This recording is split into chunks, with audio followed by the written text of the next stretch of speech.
Café Segurança Legal. Bem-vindos e bem-vindas ao Café Segurança Legal, episódio 353, gravado em 3 de novembro de 2023. Eu sou o Guilherme Goulart e junto com o Vinícius Serafim vamos trazer para vocês um pouco do que ocorreu no último período. E aí, Vinícius, tudo bem? Olá, Guilherme, tudo bem? Olá aos nossos ouvintes, olá aos internautas que também nos acompanham no YouTube do Segurança Legal. Esse é o nosso momento de conversarmos sobre algumas notícias e acontecimentos que nos chamaram a atenção. Tomando um café de verdade, pegue o seu café e vem conosco. Para entrar em contato e enviar suas críticas e sugestões é muito fácil, basta enviar uma mensagem para podcast@segurançalegal.com ou, se preferir, também pelo @segurançalegal no Twitter ou X e também no Mastodon, @segurançalegal, @mastodon.social. Já pensou em apoiar o projeto Segurança Legal? Acesse o site picpay.me/segurança legal ou apoia.se/segurança legal. Escolha uma das modalidades de apoio e entre os benefícios recebidos você terá acesso ao nosso grupo exclusivo de apoiadores lá no Telegram, Vinícius e ouvintes. E só lembrando, né, que hoje a nossa última notícia está, eu acho que diretamente relacionada com esse aspecto dos ouvintes financiarem ou patrocinarem, né, os podcasts que eles gostam. E aí nós vamos falar um pouco sobre esse tema. Fique conosco aqui até o fim do podcast hoje para descobrir qual é essa relação. Claro, se você já está ouvindo o podcast, já vai ter lá o anúncio, já tem os show notes, mas enfim, finja assim o suspense, né, para lá na última notícia a gente falar um pouquinho sobre esse cenário dos podcasts aqui no Brasil. Certo, Vinícius? Certo, vamos para a primeira? Então, vamos lá, alguns alunos, olha só que coisa terrível, né? E os impactos negativos de todas as tecnologias, na verdade, elas têm lá os seus impactos negativos, algumas mais do que outras, né? A gente sabe, já comentou diversas vezes aqui, rebatendo talvez em alguns casos aquele mito de que a tecnologia ela é neutra, né? E a gente sabe que a tecnologia ela é criada dentro de um meio, né? Ou seja, ela é produto de um meio social. E ela também é influenciada por este meio, né? Ou seja, ela é influenciada, melhor dizendo, mas ela também influencia o meio em que ela é criada. E a gente sabe que muitas tecnologias são criadas para determinadas finalidades e essa escolha da finalidade acaba assim trazendo consigo os problemas, né, as externalidades negativas para os economistas. E a inteligência artificial, acho que esse é um dos grandes debates hoje em dia, né? Não somente os limites éticos, né, de todas essas ferramentas, mas também a própria ideia da imprevisibilidade, né? E nesse caso aqui nem sei se é tão imprevisível assim, mas o que aconteceu? Alguns alunos do Colégio Santo Agostinho, lá do Rio de Janeiro, criaram nudes falsos de 25 alunas. A reportagem do Globo diz, a gente obviamente não teve acesso né, e nem poderia ter a essas imagens, mas o que ocorreu foi que a reportagem do Globo diz que esses nudes foram criados com o apoio ou com o uso de inteligência artificial. Aí é lógico que um aspecto ético aí evidente, né? Óbvio que as meninas atingidas ficaram desoladas, entraram em crise, as famílias entraram em crise, todos estão abalados porque, né, o uso dessas ferramentas confere para o resultado dessas imagens uma fidelidade, né, Vinícius, que é muito difícil de você contestar aquela fidelidade, inclusive até para olhos técnicos, eu diria, né, para pessoas que conhecem a tecnologia, às vezes são enganadas, né, pela fidelidade, né, com que essas imagens são geradas. Até porque, né, Guilherme, a tendência é ficar cada vez melhor, né? A tendência é ficar cada vez melhor. A gente sabe que alguns desses modelos... Né, tá, só um pouquinho. Cada vez melhor no sentido de cada vez mais difícil de detectar que foi feito a partir da IA, de identificar, né, para não parecer que eu tô querendo dizer alguma outra coisa. Não, entendi. Acho que todos entenderam. Não, tu entendeu. Eu tô preocupado com nossos ouvintes. Não, tudo bem. que nos acompanham. E até alguns desses modelos adversariais que são utilizados, né? Você tem dois modelos, um gera e o outro tenta identificar se aquela imagem é real ou não. Então, também você tem, né, dentro desse modelo adversarial a disputa entre inteligências artificiais para produzir cada vez algo mais fidedigno, né? Então, essas meninas, eu dizia, as famílias também entraram em crise, né, com razão. As meninas teriam entre 13 e 16 anos. A escola reagiu daquele jeito, né? É difícil também no âmbito escolar, né? No âmbito de uma formação de pessoas, de crianças e adolescentes, tomar essas medidas, porque a gente sabe que os adolescentes, muitas vezes, né? E parece que é da característica, não estou justificando evidentemente aqui, Vinícius, mas quero dizer que essa impetuosidade, né, essa dificuldade de prever as consequências, em alguns casos até alguma falta de empatia, estão presentes nessa fase da vida que é tão difícil, e ao mesmo tempo a escola precisa lidar com isso também para promover uma formação dessas pessoas e para corrigir eventuais desvios. Agora, é evidente, né, que isso não justifica o ato praticado por pessoas que, né, se os alunos que fizeram essas imagens têm mais ou menos a idade das meninas, a gente está falando de pessoas aí com até 16 anos que já têm uma boa compreensão das consequências dos seus atos, né? Mas a escola diz que vai tomar medidas administrativas, mas o que me chamou muita atenção foi que um dos alunos, isso o Globo que mostra, né, que traz essa informação, um dos alunos que produziram essas imagens disse que não seria punido porque ele é branco e rico. O que deixa a coisa ainda, no meu sentir aqui, ainda mais grave, né? Ou seja, parece que é uma certa consciência, né? Do erro cometido, da gravidade do erro e da não aplicação de sanções aí. Aí, Vinícius, a questão é a seguinte: por mais que esse caso seja grave, é relativamente difícil impedir o uso, né, para essas finalidades, né? A gente sabe que as ferramentas, elas pouco a pouco estão colocando e implementando alguma série de controles para evitar certas criações de conteúdo, né? Quem usa o DALL-E via o ChatGPT sabe que eles possuem diversos controles e às vezes eu nem me refiro a conteúdos pornográficos, mas até outros tipos de conteúdos, né? Esses dias eu quis gerar uma imagem lá com alguém parecido com o Mr. Bean e ele disse: eu não posso gerar imagens com pessoas, né, públicas e tal. E aí eu fui então deixa eu ver se eu consigo gerar aquelas imagens do Papa, né, que dia desses aí o pessoal tava compartilhando e ele disse: não posso gerar imagem. E veja, não era nada terrível, eu só queria gerar uma imagem com o Papa e ele não deixou, né? Ele disse assim: eu posso gerar uma imagem com uma pessoa parecida, né? Então, alguns controles já estão sendo implementados. Eu imagino que esses controles vão, pouco a pouco, né, se aprimorar. A gente teve dia desses também alguns nudes feitos com uma atriz, a Isis Valverde, e assim, eu não sei exatamente qual ferramenta foi utilizada, mas hoje o próprio Photoshop tem lá uma ferramenta de inteligência artificial que você consegue preencher de forma também muito fidedigna imagens, né? Então, sei lá, tem uma pessoa num campo e você quer colocar uma montanha no fundo da imagem, então você recorta onde você quer botar a montanha, escreve lá no Photoshop, criar uma montanha, ele gera uma montanha integrada com a imagem. Então, é muito difícil de lidar com isso. Há um aspecto que é da responsabilidade das plataformas de controlar alguns desses usos, mas ao mesmo tempo me parece que é algo muito difícil de você evitar completamente. É algo que, né, eu posso estar errado, mas acho que infelizmente a gente vai começar a conviver e vai começar a ver esses problemas com uma frequência cada vez maior. Cara, o que eu vejo é o seguinte: a gente fala desses controles do DALL-E, né, do que é da OpenAI, e aí tem aquele outro, como é que é o nome? Acho que tu citou, que a gente usa no meio, meio do Discord. Esqueci do nome dele. É o Midjourney. Midjourney, exatamente. Essas são as ferramentas, assim, amplamente disponíveis, né? E até eu fiz uma brincadeira, eu te mostrei esses dias, naquelas... Eu acho que dá pra fazer uma série no podcast que é Torcendo o ChatGPT aqui no Segurança Legal.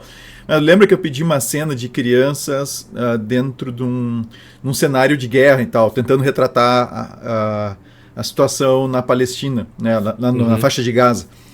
E eu fiz isso meio para provocar, para ver o que ele fazia. E lembra que ele se negou, né? Disse que não podia gerar a imagem e tal. E eu consegui, por um outro meio, fazer e gerar essas imagens para mim. Aí eu comecei por um outro caminho. Eu abri um outro chat em que eu pedi primeiro imagens de um soldado nos escombros de uma vila bombardeada no Oriente Médio, tá? Ele retratou sempre os soldados ocidentais, meio que quase como heróis na cena, né? E depois eu pedi um militante da resistência, tu diz que todos são terroristas pela imagem que ele gerou, né? Aí depois eu pedi para retratar um pouco melhor, também não deu certo. E aí por fim eu pedi uma imagem de uma criança em meio escombro de uma vila bombardeada no Oriente Médio, a mesma coisa que eu tinha pedido no outro chat, tá? E aí ele gerou. Então, eu percebo que, dependendo do contexto anterior, do que tu já tem no chat, tu consegue chegar num ponto e solicitar coisas que, de cara, ele não aceita. Então, além dessa possibilidade de manipulação, digamos assim, do contexto da IA, né, da conversa que tá tendo para poder gerar o que tu quer, a gente cada vez mais vai ter essas ferramentas disponíveis para rodar em casa, entende? Se hoje tu precisa de uma máquina, de repente, uma capacidade muito grande de processamento para fazer isso, tu mesmo sozinho fazer, né? E os algoritmos tu consegue acessar e tal, as bases não são lá grande coisa, não são tão boas assim. É uma questão de tempo, como a gente já viu acontecer com coisas que antes só podiam ser feitas em supercomputadores e hoje um relógio faz, né? Isso vai acontecer chegando no ponto que todo mundo vai ter isso à disposição, entende? No computador ali, ao alcance de um clique. Que é o que acontece com as ferramentas de ataque, é o que acontece com tudo que envolve tecnologia. E então, assim, eu acho que a gente vai ver a gente vai ter mais desses problemas, né? Mas eu não vejo assim uma solução rápida para isso. E o simples filtro acho que já ajuda nas ferramentas publicamente disponíveis e tal, mas não vai resolver, porque, como eu disse, eu acho que vai ter pessoal usando os próprios recursos em casa para fazer essas coisas, sabe? Mas aqui, ó, enquanto você falava, eu coloquei no Google How to create nudes with IA, né? Ou melhor, deveria ser AI, né? AI, não AI. E aí, obviamente eu não vou falar os sites aqui, mas o primeiro resultado é 10 sites gratuitos para criar nudes. E aí a primeira ferramenta, você descreve o que você quer e você tem uma opção para carregar um rosto. O primeiro resultado, você percebe? Uma pessoa com o Google obteria isso aqui, enquanto você falava, 2 minutos, você conseguiria fazer isso sem necessidade de nenhum reconhecimento técnico ou conhecimento técnico, como nós tínhamos com o Photoshop, por exemplo, né? Sim, o Photoshop, quando vem ou quando populariza essas ferramentas, você tinha uma possibilidade de fazer, e houve muitos casos de, né? O problema é que não era tão fidedigno quanto é hoje, né? Os resultados que essas ferramentas trazem aqui são realmente imperceptível. Os resultados. Então, realmente é um grande problema. Para terminar, Vinícius, gostaria de lembrar que a simulação de participação de crianças ou adolescentes em cenas de sexo explícito também é crime, né? Lá no ECA, no artigo 241C, claro que ali são adolescentes, né?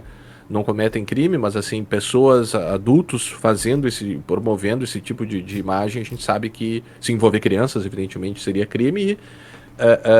E aí, mesmo com adultos também, você teria uma série de reflexos jurídicos aí, inclusive muito difíceis de resolver, né? Diante, como eu disse, da dificuldade de identificar essas questões.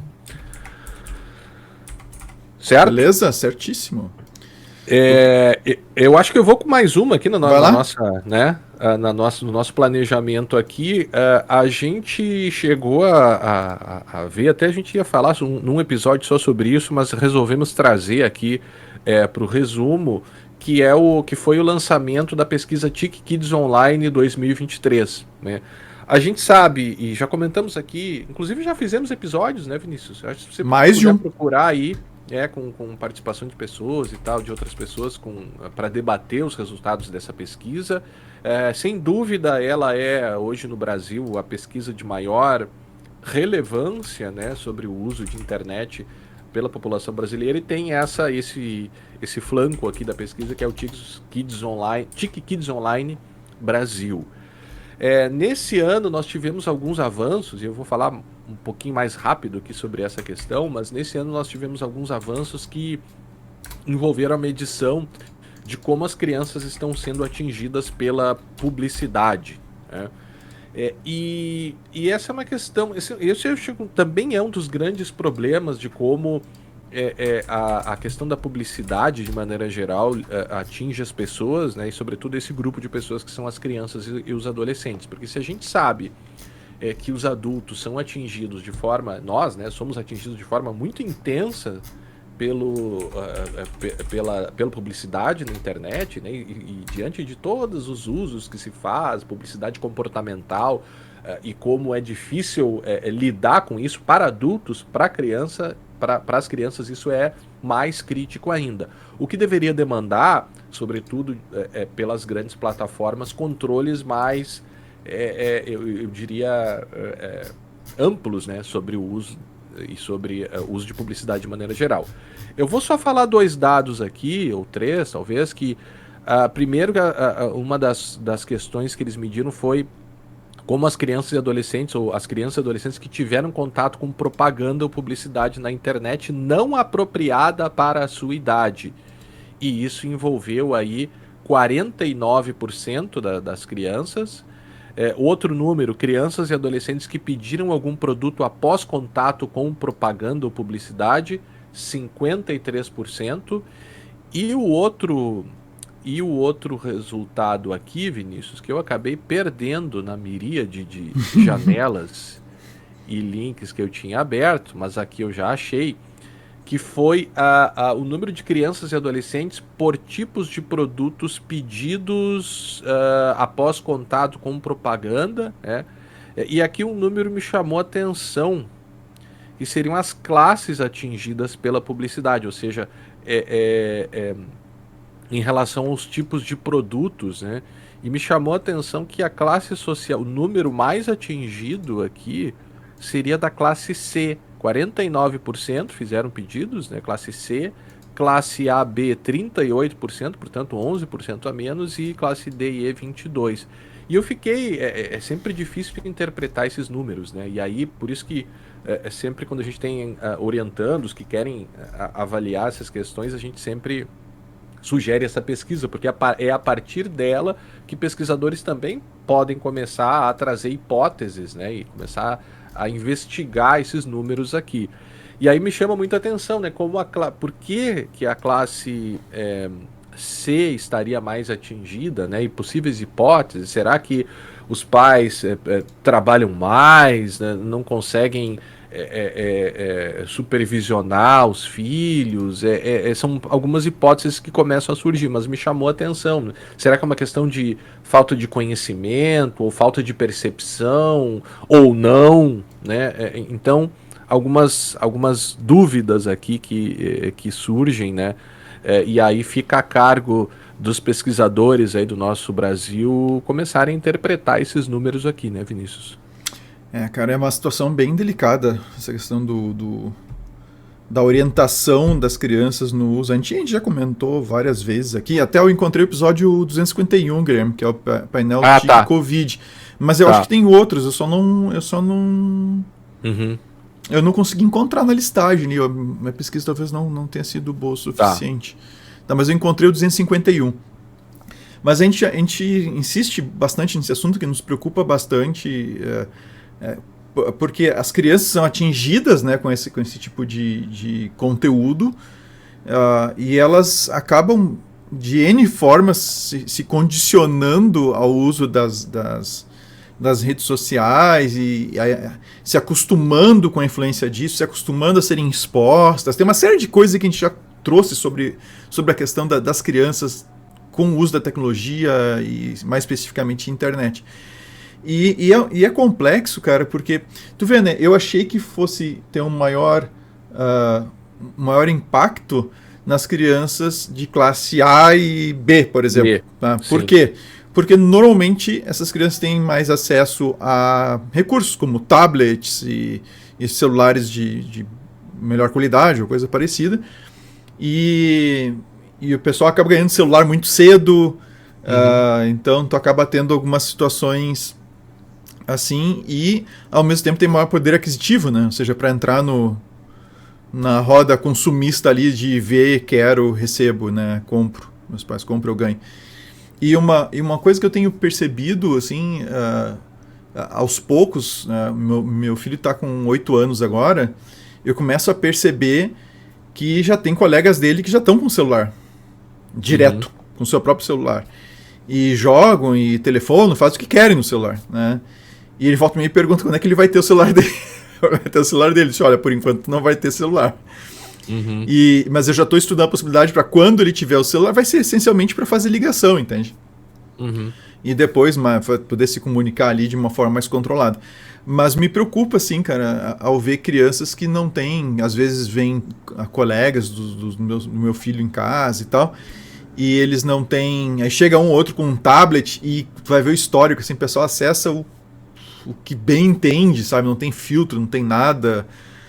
Então é bem preocupante isso. No final das contas, eu acho que, seja qual for a classe, né, do que a pesquisa levantou, eu acho que a gente precisa ter uma preocupação bem assim, tem que ser bem pontuado e tem que ser tratado de frente esse problema do ensino, do uso da tecnologia de forma adequada para as crianças, entende? Aí lembrando lá o Demurger, lá A Fábrica de Cretinos Digitais, que é o livro que a gente já citou mais de uma vez aqui. Você sabe que eu fui dar uma olhadinha nos outros números aqui, um dos números é crianças e adolescentes por orientação recebida dos seus pais. E aí a pergunta foi se os pais conversam sobre as propagandas que ele vê na internet. Olha a relação por classe. A classe AB, 87% conversa. E na classe C, 76%. Os mesmos 11% que a classe C tem de diferença. Então, realmente, a hipótese que talvez vejam, isso são hipóteses, né? Que talvez se confirme aqui é que a classe C conversa menos com os seus filhos sobre as propagandas que eles veem na internet. O porquê disso é que é a grande incógnita que precisa ser levantada, né? Ou são menos expostos, não, Guilherme? Que, por exemplo, se tu tem condições de pagar, tá bom que YouTube, pegando o YouTube, por exemplo, né? Tu paga o Prime lá, tu tira as propagandas, aquelas que o Google insere, pelo menos no meio dos vídeos. Mas tu não tira as propagandas que tem no vídeo. Claro. E aí a gente sabe, até a gente comentava antes, tem alguns canais, não vamos citar nenhum aqui, mas tem alguns canais feitos para crianças, né, cujo público-alvo é criança, e que é uma coisa assim altamente consumista, né? Os materiais que eu comprei, não sei o que, meu novo nos vestido. Estados Unidos. Os materiais que eu comprei nos Estados Unidos. A gente já viu essa história antes, né? O Felipe Neto foi um que fazia isso direto. Logo que ele começou, o grande boom dele foi nessa direção aí, né? Ele se redimiu, né? Eu não quero entrar aqui, eu não tô julgando ele, entende? Mas na época que ele fez esse material, e depois até ele reconheceu, aí trouxe psicólogo pra equipe, trouxe não sei o que, blá blá blá, tem umas histórias aí. Mas lá atrás, e tem gravado a gente falando sobre isso, tá? Eu não vou lembrar em que episódio a gente falou isso, mas lá atrás, há muitos anos atrás, nós gravamos sobre isso, sobre esses canais infantis aí. Inclusive gravamos sobre um canal específico, né, de um dos primeiros canais com mais sucesso, assim, além do Felipe Neto, que foi uma mãe que usava uma menininha para gravar vídeos para ficar botando no YouTube, né, cara? Então, essas propagandas, essas coisas atingem as pessoas. Então, atinge as crianças, né? Então, por mais que tu pague para tirar o que já ajuda, tu bloqueia muita coisa ali, ainda acontece de ter propaganda nos próprios canais, né? Dentro dos próprios vídeos. Mas talvez quem tem condições de pagar consegue tirar um pouco. Eu não sei se vai vazar aqui para vocês, mas eu tenho um vizinho que às vezes ele não dorme de noite, ou dorme, fica, não sei, ele inverte tudo os tempos dele. Tá com música alta aqui, eu não sei se tá pegando aí, mas espero que não. Não dá para ver. Não dá pra ver. Então tá bom, ótimo. Tá. Bom, acho que seria isso dessa notícia aqui. Eu estava até olhando outros números aqui, é bem interessante. Uma das planilhas dos números aqui, você consegue ver o número em relação ao tipo de produto comprado, né? Uhum. Livros, até a apresentação do gráfico deles aqui realmente não está muito boa. Mas tá ruim de mostrar aqui, mas livros e gibis, moedas virtual para jogos, ingressos para eventos, comida, jogos de videogame, brinquedos, álbum de figurinhas, maquiagem, um número bastante grande aqui, 15%. Materiais escolares, 20%, acho que é o maior número aqui, Vinícius, né? E que daí entra em contato com aquele vídeo que a gente estava vendo antes aqui, que a gente não vai falar o nome, da menina realmente que mostrou a sua compra de materiais escolares nos Estados Unidos, né? O que tem uma carga toda ali de consumismo. Veja, você tem aí grupos da classe C, né? Sendo mais atingidos justamente por esse tipo de publicidade, que provavelmente eles não vão conseguir atingir, né? Os alunos da classe C muito provavelmente não vão conseguir ir para os Estados Unidos para fazer esse tipo de compra, enfim. Mas fica, então, vamos seguindo, Vinícius, estamos aqui para falar sobre agora uma tua, né? Que é a questão vou trazer daqui do Rio Grande do Sul, né? Sim, nós tivemos aí algo que nos remete, como tu bem lembrou, ao nosso primeiro episódio. Primeiro episódio gravado lá em 2012, que era sobre consultas integradas.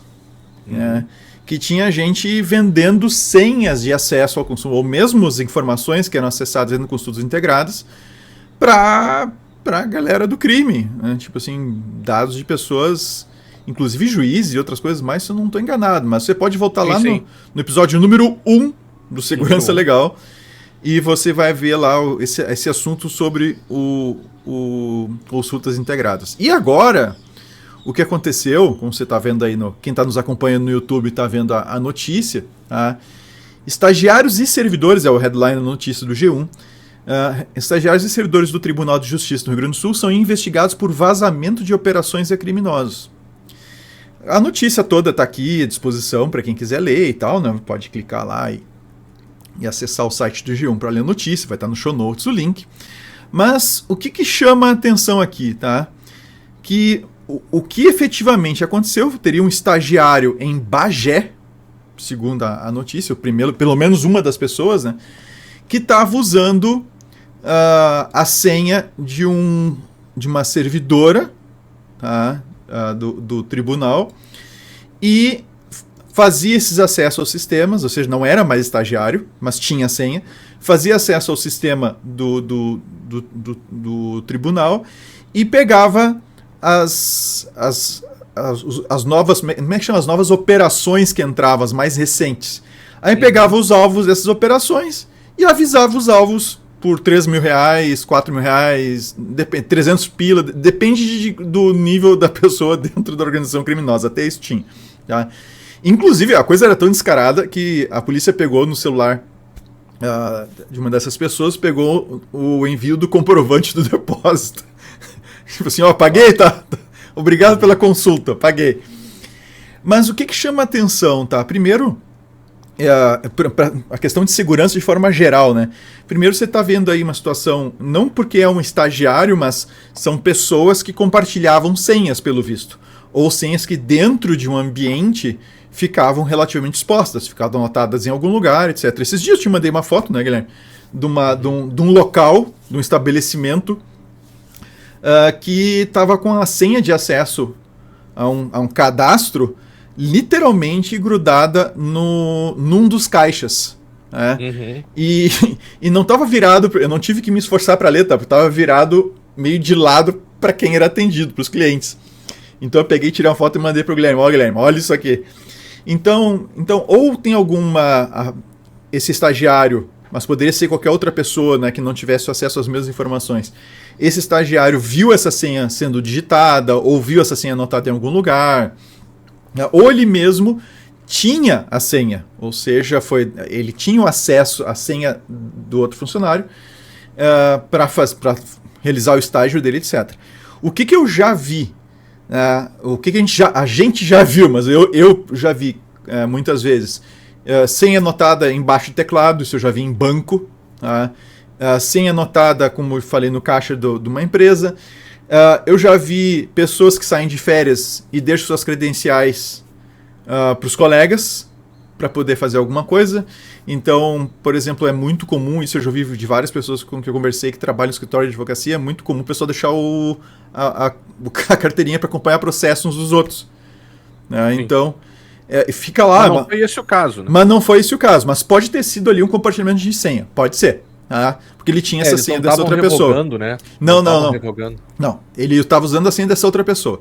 Aí, indo atrás do problema dentro do TJ, eles encontraram, eu vou destacar para vocês aqui na notícia, é a vantagem de ser quem fala e ao mesmo tempo comanda aqui a gravação. Muito bem, tá? Muito bem. Olha só o que eles levantaram aqui, ó.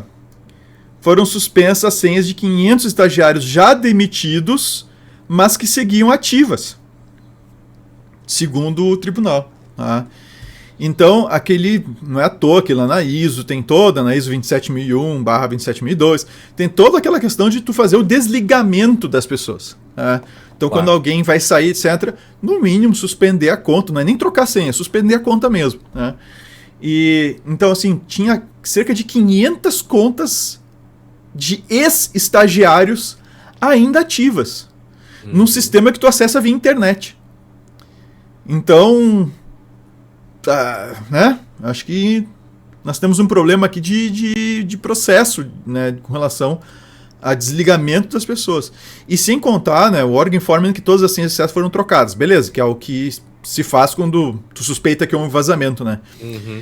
Não, a gente não tem informação nenhuma, não saiu na matéria, sobre a qualidade dessas senhas. Que isso é outro problema que você deve procurar evitar também nos seus locais de trabalho, no seu ambiente de trabalho. Que é aquela coisa, vou criar uma conta, vou criar com uma senha padrão. Aí você cria com uma senha padrão, com um formato... há um tempo atrás, eu contratei um serviço, e eles faziam justamente isso, eles te entregavam a senha padrão. E a senha padrão era o sobrenome, os primeiros 4 dígitos do CPF. Isso é ridículo, entende? Tu consegue o CPF de qualquer pessoa hoje em dia, então... sobrenome, @CPF, não é uma boa senha, né? Ainda mais se a pessoa não for forçada a trocar. E eu não era forçado a trocar, eu troquei a senha. Então, tem que ver esse tipo de situação também no seu ambiente. Então, aqui no TJ, a gente tem, nesse caso específico, que repito, ele não é exclusivo do TJRS, com certeza ele acontece quase que diariamente por aí. Nós temos que prestar atenção, então, em compartilhamento de senhas fáceis, encerramento de acesso depois que, né, quando a pessoa é desligada, e evitar de toda forma o compartilhamento. Eu já citei o compartilhamento de senhas entre funcionários, entre colegas de trabalho. E é isso que acontece, tá aí, ó. É um baita prejuízo para a sociedade e na matéria vocês vão ver ali que o pessoal fala bastante ali que eles foram fazer batidas e chegaram lá, estava tudo vazio. Os caras sabiam uma semana antes que ia ter a batida. E a batida policial, né? Então, as buscas em apreensão, mandado de prisão, essas coisas assim. Então, é delicado, né? Delicado. Segurança, assim, as coisas mais básicas. Não adianta contratar um monte de ferramenta maluca, maravilhosa, fantástica, se você não cuida das coisas mais básicas. E aí alguns tribunais, eles têm algumas práticas, né? Até porque já foram alvos de DDoS e tal, então eles bloqueiam o acesso de fora do país, por exemplo. Então, como os advogados, né, eles conseguem peticionar online nesses sistemas, o cara pode, a depender da atividade que ele faz e tal, né, ele pode estar viajando, ele pode estar no exterior, né, pode precisar fazer uma viagem para o exterior e continuar trabalhando, né, em tese, porque em alguns casos você precisa comunicar a viagem, informar. Então, são medidas, assim, aquela história um pouco do teatro da segurança, né? E como a gente pensa, como a gente, ou melhor, como a gente não pensa nas práticas de segurança, né? Então, claro, não é algo que ocorre só no setor público, no setor privado também ocorre, mas a gente tem visto com muita frequência, né, os órgãos públicos aí com falhas e problemas realmente muito básicos, assim, né, de segurança. Então, esse caso aí deve acender uma luz aí para os envolvidos. Certo? Certíssimo. Por último, Guilherme, a gente traz aqui então, que já que tu anunciou lá no início, o que nós chamaríamos de a morte de um podcast. A gente já citou algumas vezes aqui, a gente já comentou algumas vezes que a gente ouvia o Foro de Teresina, que é um podcast da Piauí, né, da revista Piauí, uma revista que também que a gente costumava curtir, agora não sei. Mas para quem acompanha, na semana passada a Thaís Bilenque gravou o último episódio no qual ela participou. Explica quem é a Thaís Bilenque, para quem não o Foro de Teresina, ele tem 3 pessoas que participam, né, na última formação, que é o Fernando Barros, né? Eu não tô com os nomes. É o Fernando de Barros, o José Toledo, ou simplesmente Toledo, e a Thaís Bilenque. Tá? O Fernando de Barros tá ali, tá até na tela que eu estou compartilhando. Então, e aí a Thaís Bilenque, ela foi demitida, assim, as coisas assim, a coisa mais interna, etc. Na Piauí, a gente não sabe exatamente o que aconteceu, nem foi divulgado claramente o que aconteceu, mas aparentemente foi uma coisa assim, mais nem menos. Tá? E a Thaís Bilenque foi desligada e ela gravou, na última participação dela na semana passada, que vai ao ar na sexta-feira, no podcast deles, e ela gravou então a despedida dela. E o José Toledo, que é o outro participante, meio que, entre aspas, meio que de surpresa, grava na mesma gravação, na sequência, ele fala e se demite. E isso foi cortado, né, por uma decisão editorial lá da Piauí, isso foi cortado. E depois ele postou o áudio dele, né, sem cortes, o que ele tinha falado, inclusive canal dele, né? No canal dele, no YouTube. Quem quiser procurar lá, vai achar ele no YouTube, tem um Twitter dele também. Tá? E aí deu aquele bafafá todo, né, aquela coisa, e quem foi, o cara editor, que era da Veja, que foi pra lá, e por que desligou, e por isso e tal. E hoje, a gente já sabia que isso ia acontecer, foi anunciado essa semana, hoje saiu o último episódio, então, nem episódio saiu, hoje saiu uma despedida, então, do Fernando de Barros. Não, do Fernando de Barros. Do Fernando de Barros, que foi o que ficou para, entre aspas, pagar a luz, embora ele não tenha usado, falou que não ia usar esse termo, mas ele então grava 7 minutos ali de explicando que acabou o Foro de Teresina e está encerrando. Por que a gente traz essa notícia aqui? Tá? Por que a gente traz isso no café? Claro que não é uma notícia de segurança da informação, mas é da como é que o pessoal chama? Podosfera, lá sei eu. Mas isso nos toca, assim, nos chama a atenção, porque a gente está gravando podcast desde 2012, né, Guilherme? E é uma mídia que tu já comentou várias vezes aqui, que é uma coisa que nos dá uma grande liberdade, né? O podcast nos trouxe uma grande liberdade de poder nos expressarmos e darmos as nossas opiniões e tudo mais. E no momento que a gente vê um podcast assim, encerrado nada, ainda mais um podcast que a gente curtia, claro, com as nossas críticas aqui e ali, mas que a gente curtia da maneira como ele foi encerrado, nos mostra a importância entre aspas, daí eu vou deixar para te explicar isso, entre aspas, a independência dos podcasts, né, Guilherme? Dessa mídia, digamos assim, né? Eu acho que foi uma das grandes comoções, pelo que eu me lembro, assim, talvez uma das maiores comoções pelo fim de um podcast. Eu não sei se está vazando aqui, mas o vizinho, nós temos 2 obras ocorrendo agora. É o meu com som alto e o teu com obra, aí tamo bem. Não, eu tenho 2 obras só aqui, né? Então, eventualmente pode vazar algum barulho estranho. Mas eu acho que foi a maior comoção pelo fim de um podcast que eu me lembro, né? Como você falou, eu tinha várias reservas, assim, eu até parei de ouvir uma época, né? A gente teve a saída lá da... Como é que era o nome daquela jornalista? Malu Gaspar. Eu tinha uma série de reservas contra alguns posicionamentos dela, mas, assim, é inegável que talvez o Foro de Teresina fosse... arrumando minha cadeira aqui... fosse o maior, o podcast mais, né, ouvido de política de maneira geral, de análise política, né? Ele carregava consigo aí uma certa independência que a revista Piauí tem, ou pretensamente tinha, né? Inclusive foi criada uma fundação, foi depositado dinheiro na Piauí para que ela não dependesse de publicidade, justamente para trazer para ela uma independência. O que é raro hoje em dia para um veículo de imprensa, né? Então isso talvez tenha sido o elemento que deixou os ouvintes decepcionados, né? E aí há uma questão interessante, que é primeiro as expectativas que as pessoas nutrem pelos podcasts que elas ouvem e a relação que elas têm com esses podcasts, né? Porque você vê, você tem a revista e você tem o podcast da revista. Chega daí na Piauí um novo editor que veio da Veja, né? E aí algumas das hipóteses seria que, sei lá, ainda não se sabe ao certo por que ela foi demitida, né? A Thaís Bilenque, né? Que inclusive foi a jornalista responsável por um outro podcast documental sobre Alexandre de Moraes, que foi elogiado por muitas pessoas, né? Ou seja, uma série investigativa e tal. Então, talvez essa questão das expectativas que a gente precise começar a olhar e mais friamente, assim, me parece, porque às vezes a gente nutre certas expectativas que não estão alinhadas com a realidade, né? A Piauí é uma revista, ela tem uma série de pessoas, ela sim, mesmo diante dessa independência, vai ter os seus interesses editoriais, e os seus vieses, né? E aí eu acho que é importante, todo o órgão vai ter, eu não sei se funcionou na Piauí, talvez eu digo, né, o término do podcast deles talvez tenha a ver com eventualmente alguma posição editorial dela, não sei, né?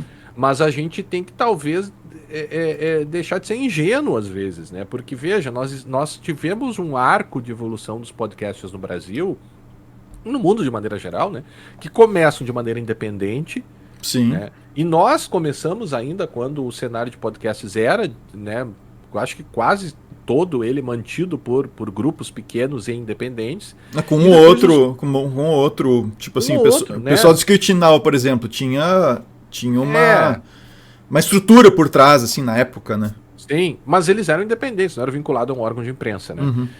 E aí depois os órgãos de imprensa, né, os grandes órgãos, os canais de TV, os jornais começaram a se dar conta, né, sei lá, talvez nos últimos 5, 6 anos, não sei, Vinícius, né, começaram a se dar conta e começou a pipocar aí podcasts desses órgãos. Então, assim, a gente nutre muitas vezes uma certa expectativa e uma relação diferente com o podcast que nós temos com os órgãos escritos, né? Você tem um elemento emocional, talvez, aí, que faça, eventualmente, a gente criar certas ligações e conexões com os podcasters, né?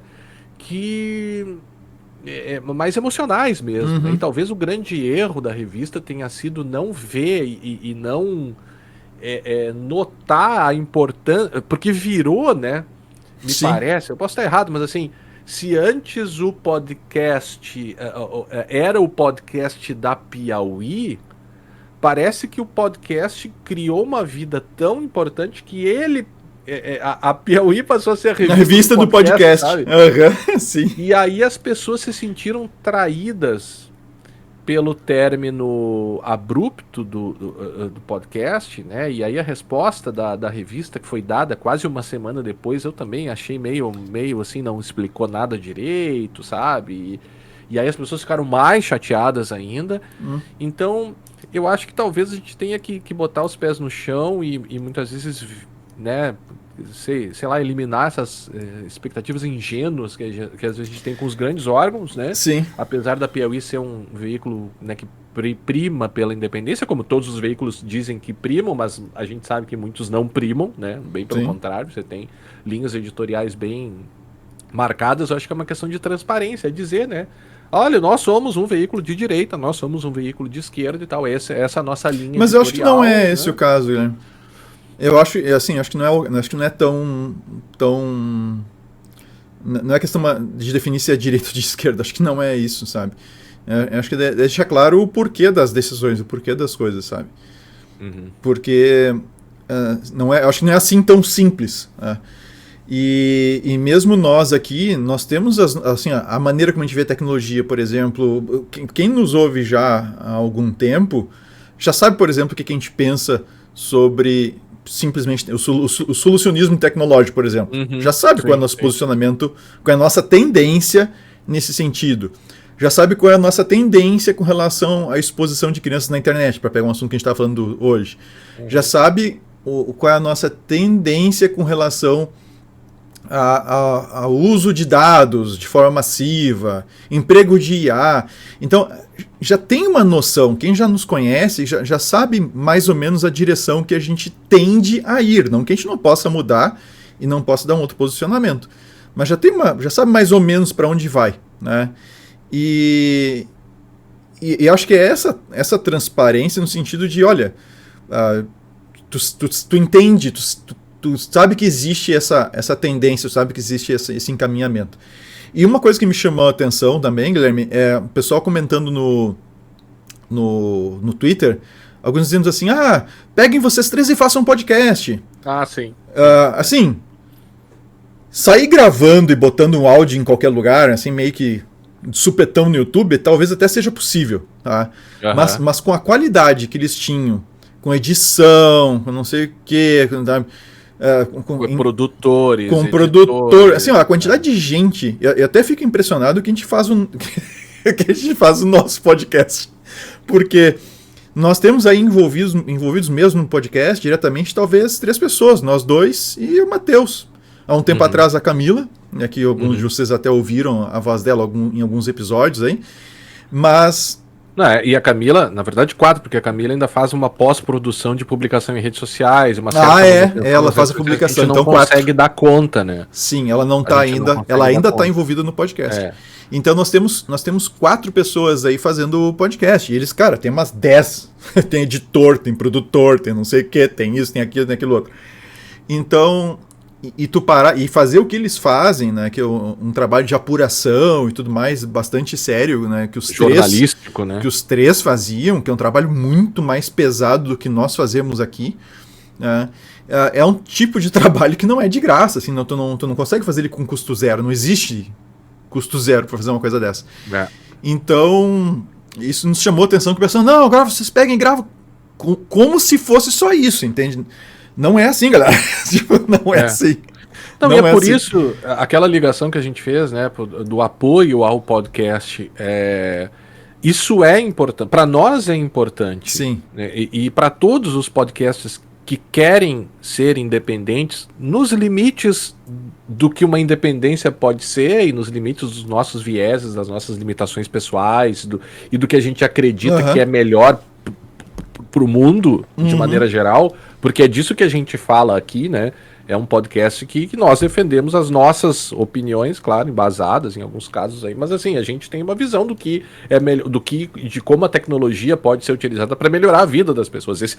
Esse é o nosso objetivo de maneira geral, né? Então é importante o financiamento, né? Nós utilizamos um tempo bastante importante nosso aqui para produzir isso que você está assistindo, né? Depois que a gente, antes de apertar o play e gravar, tem, né, assim, longo período de pesquisa, de discussão, de criação de pauta. Depois que a gente dá o stop aqui na gravação, tem 2 frentes, uma pro áudio, outra pro vídeo, tem cortes, tem a edição que às vezes é mais demorada, às vezes é mais simples, às vezes não precisa, mas outras vezes a gente precisa discutir se aquilo vai, se aquilo não vai, porque, né? Então, eu acho que no fim disso tudo, e apesar de eu ouvia, né, já ouvi mais, mas nos últimos tempos até não ouvia tanto, mas sinto assim que as pessoas tenham ficado órfãos de um podcast que elas gostavam. Eu sei como isso é importante, eu sei como isso é legal. Eu ouvia meio direto. Eu ouvia direto toda sexta-feira. Já tá assim, nós gravávamos o nosso. Daí já tinha saído o foro de Teresina. E aí depois eu ouvia ao longo da tarde. Variando, né? Então. Pode falar. Não, eu queria comentar assim que.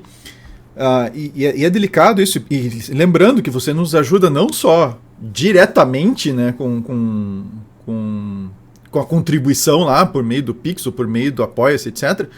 Mas nos ajuda muito também por meio da divulgação do podcast. Então, de repente, não quer ou não pode, né? Ou tem um outro projeto que tu acha que vale, né? Que precisa mais do teu recurso, que tu vai, né, direcionar para um podcast e tal. Pelo menos divulga o Segurança Legal, porque isso já é de grande valia para nós. Divulgar o nosso trabalho, divulgar o podcast já é uma contribuição para continuar rolando o Segurança Legal. Porque, assim, o que não falta... Eu estava fazendo uma limpa nos meus e-mails de novo esses dias. O que não falta é sugestão de pauta, né? Sugestão de paga. Pauta paga, às vezes, sim. Sim. Sugestão de... Que eu tô falando sugestão de pauta paga, não sugestão de pauta assim... Sim. Não, quem sabe vocês falem sobre esse assunto aqui, não isso, sabe?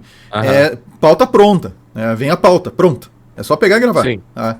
Segurança patrimonial tem que toda semana aqui pra gente falar com o diretor da empresa de segurança patrimonial. Esses dias aqueles drones de cachorro, queriam que a gente falasse dos drones de cachorro pra segurança em empresas e tal.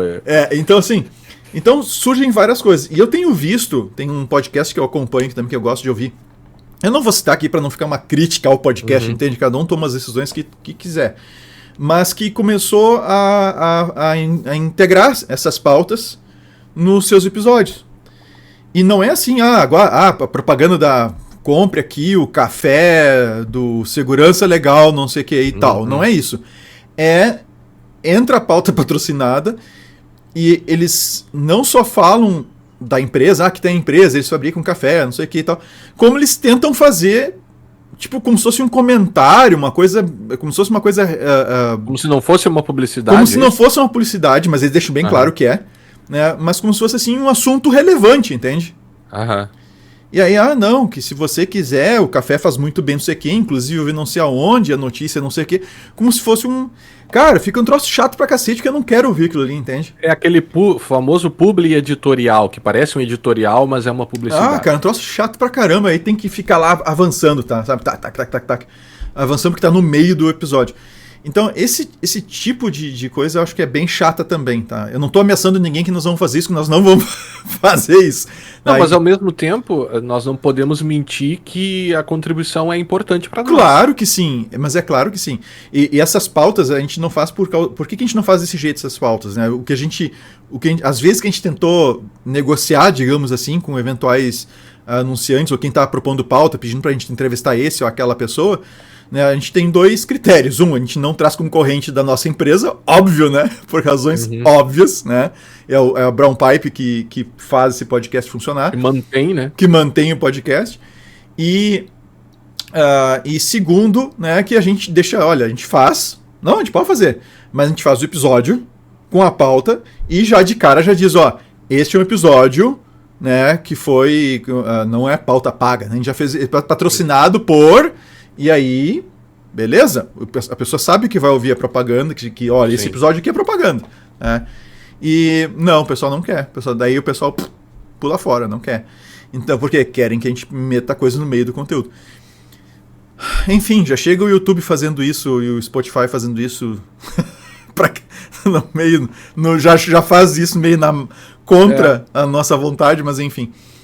E outra coisa, né, Vinícius, a nosso é engraçado, né, ao longo do tempo nós fomos perdendo views. E eu atribuo isso ao fato também de um aumento no mercado de podcasts. Quando a gente começou, praticamente não existia podcasts, né? Sim. Hoje você tem podcasts, né, sendo criados aí toda semana e podcasts muito grandes, ou seja, a atenção das pessoas...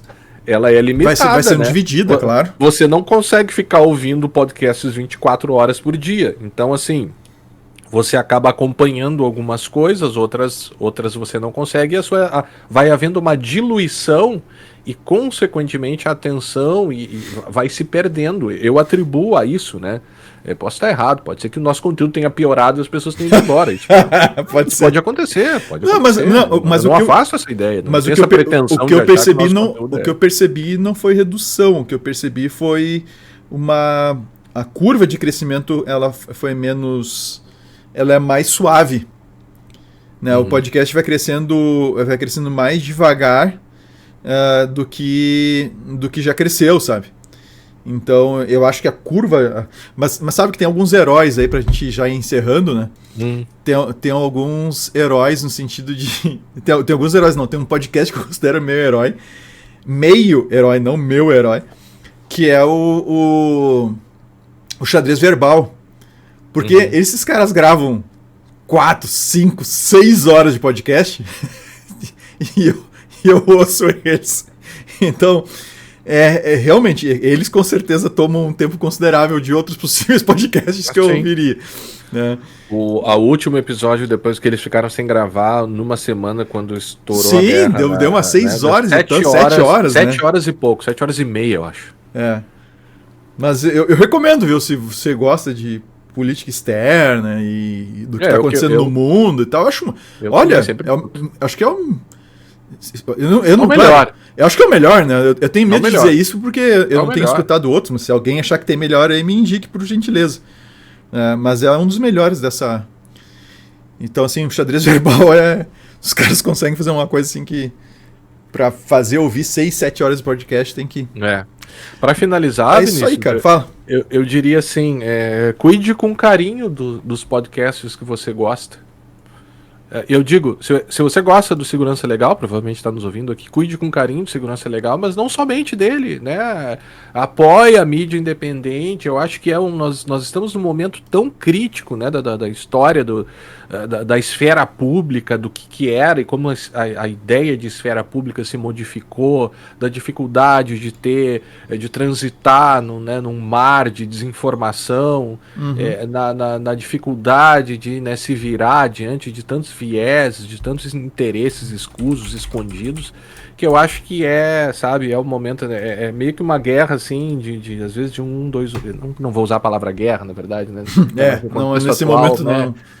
Mas assim, é uma luta, talvez, né, que nós, né, insistimos em continuar falando o que a gente acha que é bom para melhorar, com a maior independência possível, com as nossas discordâncias e com uma tentativa, assim, sempre muito sincera de ser independente na medida do possível, repito, né, mas então cuide dos podcasts que você gosta. Eu acho que essa é a mensagem final aqui, sei lá. Como é um café, a gente tem o café quente e café frio ainda, né? Ligeirinho, né? Mas eu gostaria. Frio, antes da gente fazer isso, eu gostaria. Não, acho que eu já sei o que eu vou fazer. Vamos pro café frio e café expresso. Vamos lá, Guilherme. Pra quem vai ter o café frio? Eu vou dar o meu café expresso pros Beatles, que lançaram nessa semana a última música produzida e gravada pelos 4 Beatles, né? Certamente é de longe a minha banda preferida. Então eles tinham lá uma gravação de 95, Now and Then, o nome da música. E na época eles não conseguiam separar o áudio, porque era uma fitinha do John Lennon tocando piano. Eles não conseguiam mixar aquilo, separar o áudio que já estava mixado da música com o piano. Então agora, com as tecnologias atuais de inteligência artificial, eles conseguiram extrair a voz em qualidade assim, top. Enfim, eu sei que não estava aqui no podcast, é meio fora, Vinícius, mas eu me dou o direito de falar, quase como uma dica cultural aqui, enfim, escute lá a música, tá, em todas as plataformas, e não deixa de ser uma questão ligada à tecnologia. Foi possível juntar isso por meio da tecnologia, né? Claro, os últimos vivos, o Ringo e o Paul, gravaram a bateria e o baixo, e piano, e vocais, né, também. E o frio? Então, o frio vai para Piauí, ir pro editor lá, o novo editor que decidiu, ou que por meio da sua, não sei se bem atrapalhada, implodiu um podcast amado por muitas pessoas, dá para se dizer, aqui no Brasil. O meu frio, eu vou repetir o teu, então vai 2. Vai 2 café frio. O expresso eu vou ter que gastar mais de um, tá, Guilherme? Eu vou mandar o expresso pro pessoal pro Fernando Barros, pra Thaís Bilenque e pro Toledo, que não nos ouvem, mas só pra ficar... Não nos escutam, com certeza, mas pra ficar apenas o registro aqui, que pelo trabalho deles eu sou um que gostava, eu ouvia, vai ficar órfão. Eu fiquei agora. Eu fiquei órfão do podcast deles, eu gostava bastante, era assim como a gente faz companhia para vários ouvintes nossos, eles faziam companhia para mim. E era isso, cara. Eu espero ver esses 2 aí, esses 3, né?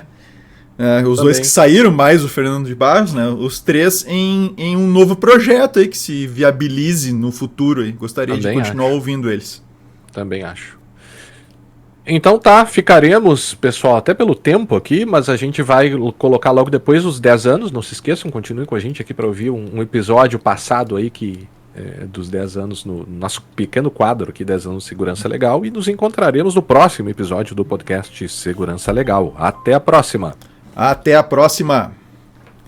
Tá, eu vou parar de gravar local aqui, Guilherme, tá gravando ainda pro nosso pessoal aqui pro YouTube? Do Vamos YouTube. ver, então, o que tem para 10 anos para 10 anos. Feito, também, né, você que ficou nos acompanhando até aqui, consegue ver que também, em face do próprio tempo, muitas das coisas aqui são feitas meio que já online. Né? Agora nesse momento eu vou dar horário, é 12h15. 12h15, né? Já estamos, por exemplo, né, no horário do almoço adentrou o podcast. Deixa eu ver. 10 anos novembro 2013 que seria...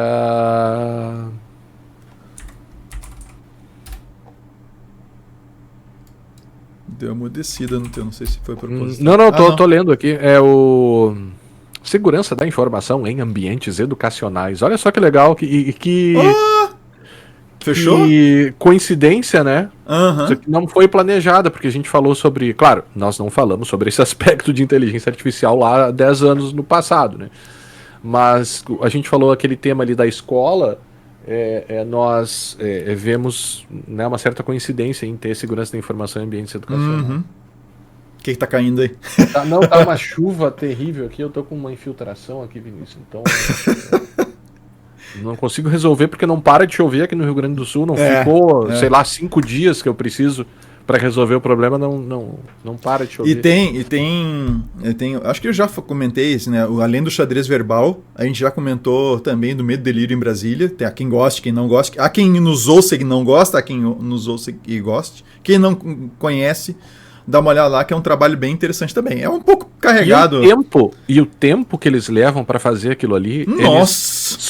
Eles só fazem o podcast. Eu tenho certeza que eles só fazem o podcast.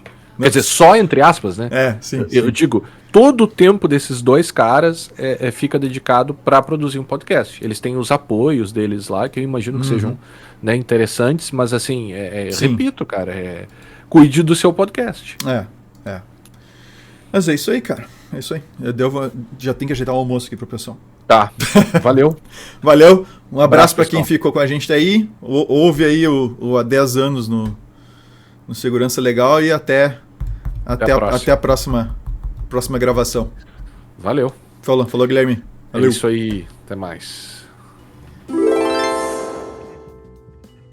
Como controlar, como dar o acesso, monitorar ao mesmo tempo, sem violar os direitos, né, desses alunos.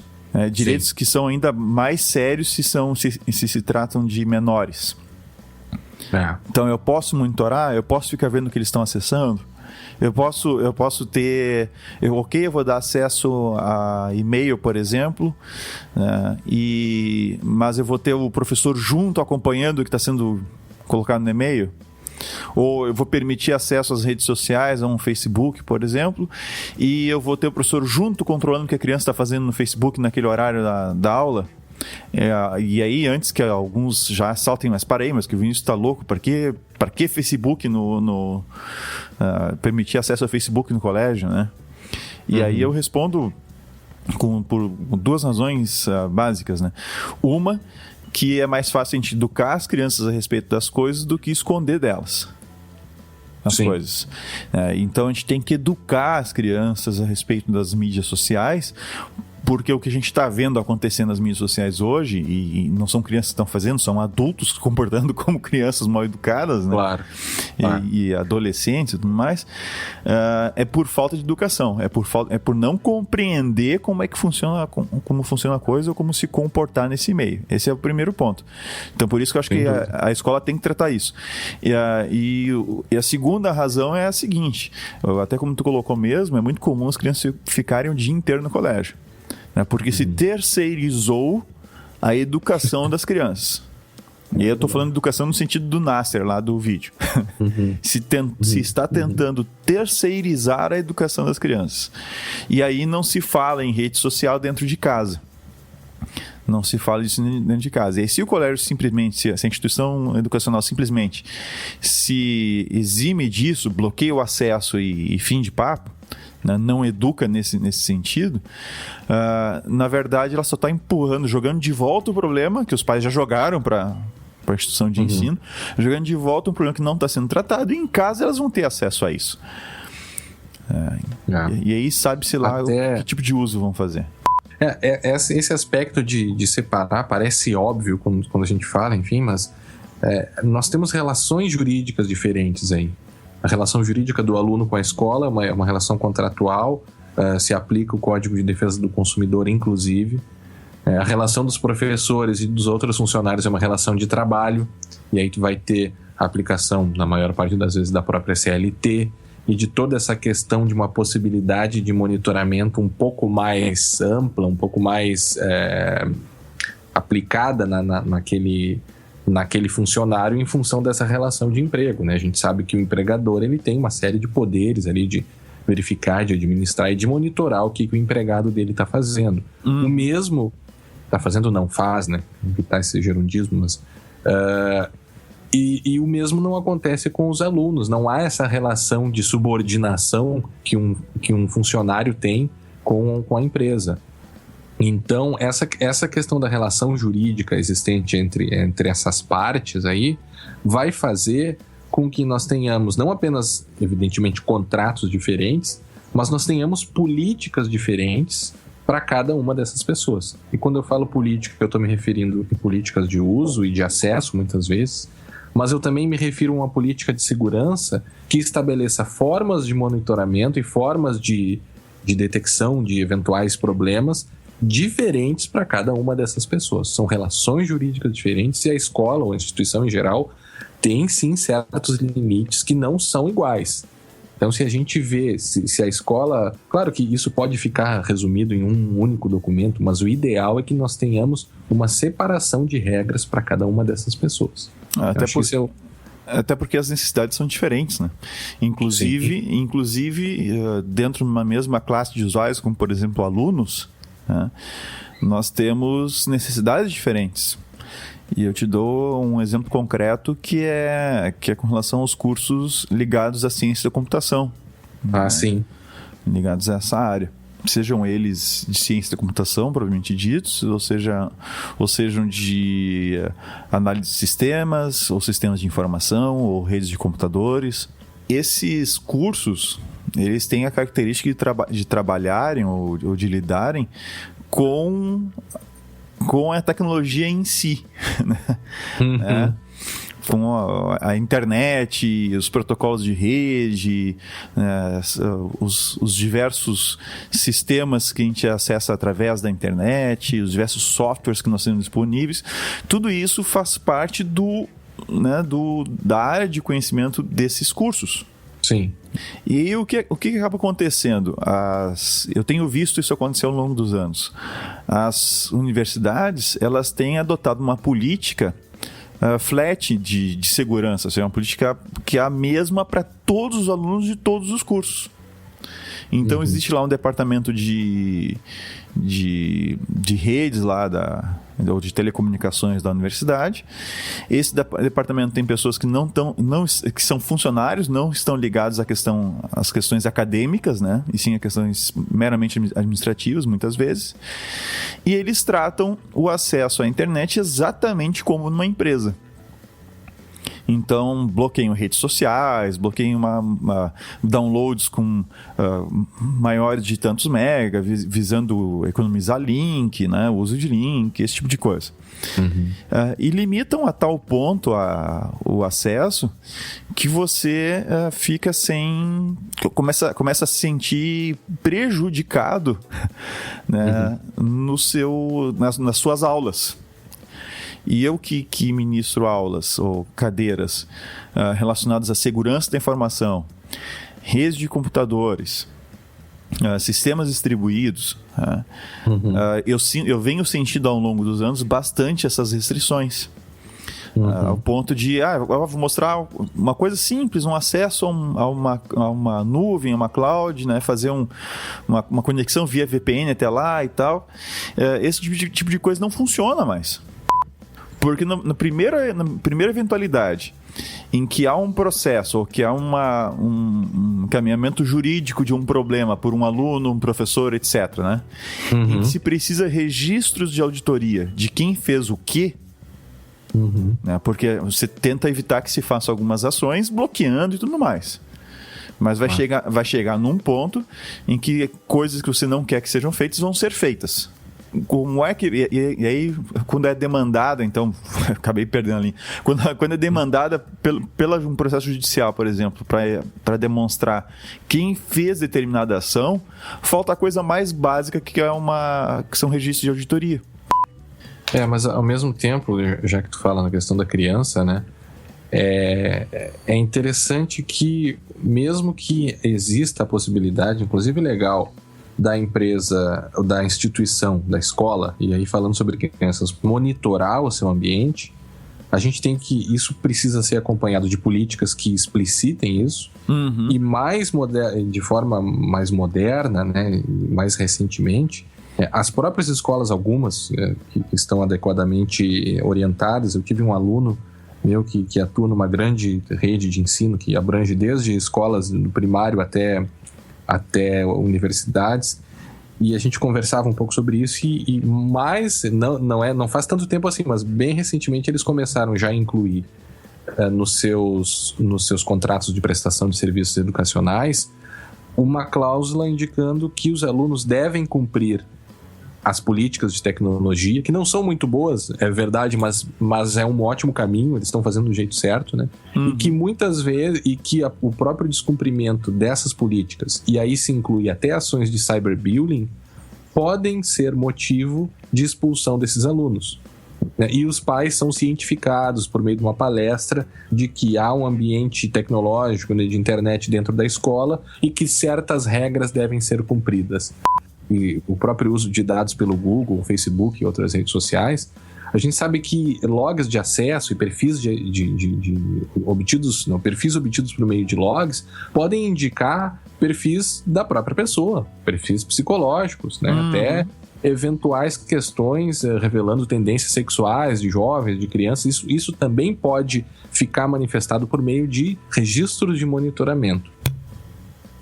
Então a lição que fica é a seguinte: há necessidade de haver uma regulação muito forte no que diz respeito ao uso desses logs, ao uso desses registros, porque a gente sabe que mesmo que alguém tenha legitimidade para recolher dados, não significa que esse alguém, no caso a empresa e a escola, possa utilizar esses dados ou possa utilizar essas informações para qualquer fim, que é o princípio da finalidade no uso de dados pessoais. Então, se sugere que haja uma política forte no sentido de como e por que esses logs vão ser utilizados, e sempre que possível, quando a gente fala de crianças e logs e atividades de crianças, que haja uma autorização e uma justificativa para o acesso. Essa coisa da TI conseguir acessar registros de todo mundo não deve acontecer, deve haver um processo em que haja justificativo. O técnico vai, eu preciso acessar os registros de tal criança para verificar uma reclamação dos pais ou para verificar uma reclamação de um outro aluno que houve cyberbullying dentro da escola. Então, deve haver uma justificativa até para não... Porque é muito tênue a linha que diferencia a legitimidade da ação da escola a violação da privacidade de alunos. Lembre-se, a gente está falando de crianças, não são de adultos.